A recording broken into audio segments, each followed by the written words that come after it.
Hello, everyone. So, after reading all of the interesting information from the textbook from chapters 1 through 5, I found that chapter 1, it's really important to follow ethics and be a responsible speaker because that really impacts how much your influence weighs on the audience. Let's say if you weren't that credible on what you were speaking about, then the audience wouldn't take you seriously.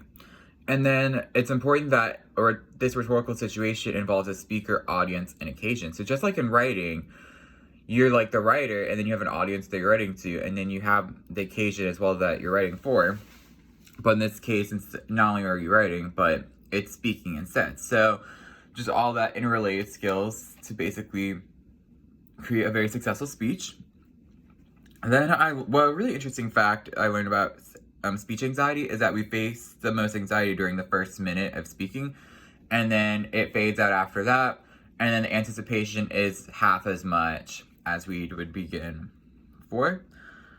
And then also with a speech, you should have a goal for the speech and just adapt and practice it so you're prepared to combat that anxiety.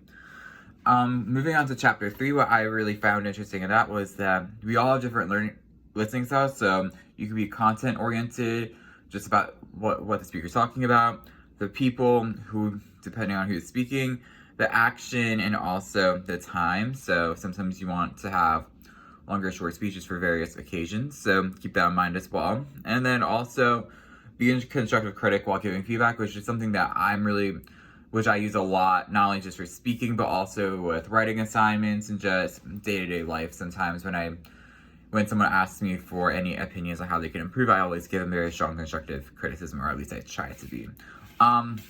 Moving on to chapter 4, it was really important to pick subjects of speeches that are really important to you.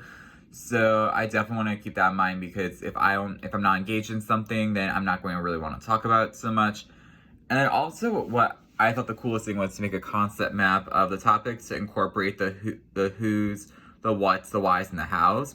And so it was very interesting to tie that all together. I mean, I'm not really a big user of concept maps, but I think for speeches like this, I may consider doing it because I like the organization for that. For chapter 5, it's important to create common ground as a speaker and really relate to your audience.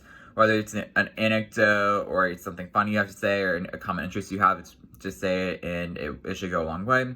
And just be credible, trustworthy, or personal. And to close that off again, because if you're that, then the audience will believe you and really take your presentation with value, and that's what we want as speakers. Thank you.